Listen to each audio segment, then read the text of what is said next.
नमस्कार, India news देख रहे हैं आप। आपके साथ मैं हूं गीतांजलि और आपके साथ मैं हूं सुरभि तिवारी। तो बुलेटिन की शुरुआत बड़ी खबर के साथ करेंगे। दिल्ली एनसीआर में प्रदूषण का प्रकोप लगातार जारी है और ऐसे में पराली जलाने से हवा में प्रदूषण का स्तर खराब हो रहा है। तो दिल्ली के वजीरपुर में AQI 433 पहुंच गया है। गाजियाबाद में AQI 279, फरीदाबाद में AQI 185। दिल्ली में प्रदूषण से लॉकडाउन जैसे प्रतिबंध। तो सुप्रीम कोर्ट के फटकार के बाद सीएम केजरीवाल का फैसला भी अब सामने आ चुका है। 1 हफ्ते तक के लिए स्कूलों को बंद रखने का फैसला लिया गया है। सरकारी कर्मचारी वर्क फ्रॉम होम भी करने वाले हैं। तो लॉकडाउन पर सुप्रीम कोर्ट के सामने प्रस्ताव रखेगी सरकार। और ये बड़ी जानकारी इस वक्त आपको दे दें, दिल्ली में प्रदूषण का स्तर जो फिलहाल बना हुआ है वो बेहद चिंताजनक है और इसी वजह से अब सुप्रीम कोर्ट में इस पर जब सुनवाई हुई तो सुप्रीम कोर्ट ने भी इसको लेकर के ये कह दिया था कि इस पर लॉकडाउन जैसा अगर फैसला भी लिया जाना चाहिए तो जरूर इस पर विचार। और ये सीधा रुक कर रहे हैं फरीदाबाद की ओर। देवेंद्र कौशिक हमारे संवाददाता बने हुए हैं हमारे साथ में। देवेंद्र, लगातार पॉल्यूशन जो है वो बढ़ रहा है, AQI लेवल जो है वो काफी खराब है, हवा में जहर है। ऐसे में हालात जो हैं वो बिल्कुल चिंताजनक बने हुए हैं। सरकार का ये फैसला किस तरह से देखा जाए? बिल्कुल, देखिए जिस तरह से दिल्ली एनसीआर में प्रदूषण लगातार बढ़ रहा है और दीपावली से पहले से ही ये प्रदूषण का जो AQI लेवल है, एयर क्वालिटी इंडेक्स, वो लगातार बढ़ रहा था और इसी के चलते एक तरह से कहें तो हेल्थ इमरजेंसी सी पूरे दिल्ली एनसीआर में लग गई थी और इसी के चलते सुप्रीम कोर्ट की तरफ से संज्ञान लेना पड़ा और दिल्ली सरकार की तरफ से फैसले जरूर ले लिए गए हैं। लेकिन देखना इस बात को लेकर होगा क्योंकि जो दिल्ली से सटे जिले हैं, चाहे हरियाणा की बात करें चाहे यूपी की बात करें, अगर यहाँ से अगर पॉल्यूशन आता है तो फिर तब भी दिल्ली में पॉल्यूशन होगा और न केवल दिल्ली में बल्कि पूरा जो क्षेत्र है एक गैस चैम्बर में तब्दील होगा। क्योंकि अभी भी गैस चैम्बर में तब्दील है। अगर फरीदाबाद की भी हम बात करें तो कल का भी 470 का एयर क्वालिटी इंडेक्स रहा है। इसके साथ साथ में PM 2.5 की बात करें तो वो भी लगातार बढ़ता हुआ है। महीन जो कण है वो महीन कण की वजह से डस्ट जो उड़ रही है सड़कों पर वो शरीर में सांसों के माध्यम से जा रही है और अब डॉक्टर्स भी कह रहे हैं कि जो अगर जरूरी काम ना हो तो घर से बाहर ना निकलें, क्योंकि खासतौर से जो सांस और दमा के मरीज हैं, बुजुर्ग हैं और बच्चे हैं, वो घर पर रहें। बिल्कुल अगर बेहद जरूरी हो तभी सड़कों पर निकलें।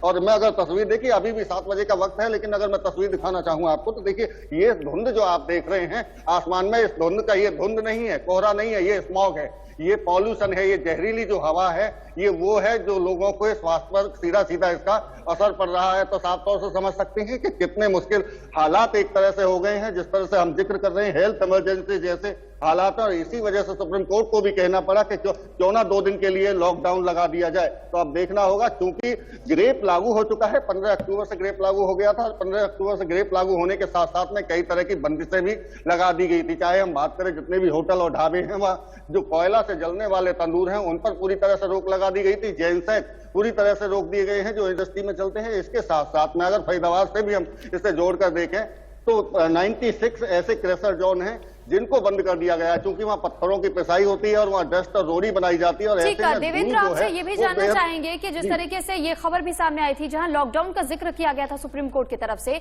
हालांकि दिल्ली सरकार की तरफ से भी ये कहा गया था कि जो तमाम कोयला उत्पादक जो कंपनियां हैं उन्हें शटडाउन किया जा रहा है और यहाँ तक कि जो प्रदूषण फैलाने वाले वाहन है उन पर भी रोक लगाई जाएगी। इसको लेकर के क्या कुछ जानकारी है?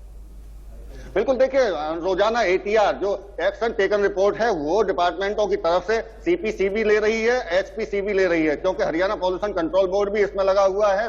केंद्रीय जो प्रदूषण नियंत्रण बोर्ड है उसकी तरफ से भी तमाम तरह के आदेश दिए गए। इसके साथ साथ में जो NGT के जो आदेश है उनकी भी पालना करना बेहद जरूरी है। और ऐसे में जो तमाम जो एजेंसी है, चाहे नगर निगम की बात करें चाहे बाकी अन्य एजेंसी की, जिनके कंधों पर जिम्मेदारी है कि इस पॉल्यूशन के लेवल को कम किया जाए, वो लगातार ATR दे रहे हैं। लेकिन ATR जो एक्शन टेकन रिपोर्ट है उसमें अभी कुछ खास ऐसा देखने को नहीं मिला। लेकिन हालांकि इस ग्रेप की हिदायतों की भी बात करें तो सड़कों पर जो लगने वाला जाम है, क्योंकि जो पॉल्यूशन है वो वाहनों से भी पॉल्यूशन होता है, ऐसे में जो रेड लाइट पर या जाम लगने की वजह से जो पॉल्यूशन होता है उसको लेकर भी हिदायत दी गई थी कि पुलिस कर्मियों को वहां स्मूथ ट्रैफिक चलाने के लिए खड़ा किया जाए, ट्रैफिक को रुकने ना दिया जाए, इससे भी बेहद पॉल्यूशन होता है। इसके साथ साथ में जिस तरह से मैं पहले भी जिक्र कर रहा था कि ईंट के जो भट्टे हैं जो दिल्ली NCR में के दायरे में आ रहे हैं उनको बंद करने के भी आदेश दे दिए गए थे। अब ऐसे में जो निर्माण कार्य है जो कंस्ट्रक्शन का काम है उसको भी बंद करने के आदेश दिए गए, दिल्ली में दे दिए गए हैं। लेकिन देखना होगा कि चाहे फरीदाबाद, गुरुग्राम या नोएडा, गाजियाबाद की अगर बात करें तो यहाँ किस तरह से आदेश लागू होते हैं। आदेश क्योंकि ये प्रदेश सरकार के ऊपर निर्भर करता है कि वो किस तरह से आदेश आगे देती है, देखना होगा। इसके बाद में क्योंकि अभी राहत मिलने की भी उम्मीद नहीं है। अगर प्रदूषण नियंत्रण बोर्ड की भी बात करें तो उनकी तरफ से कहा गया है कि अगले कई दिन तक अभी राहत मिलने की संभावना बेहद कम है। जी चलिए ठीक है, बहुत धन्यवाद देवेंद्र आपका तमाम जानकारी हम तक पहुंचाने के लिए।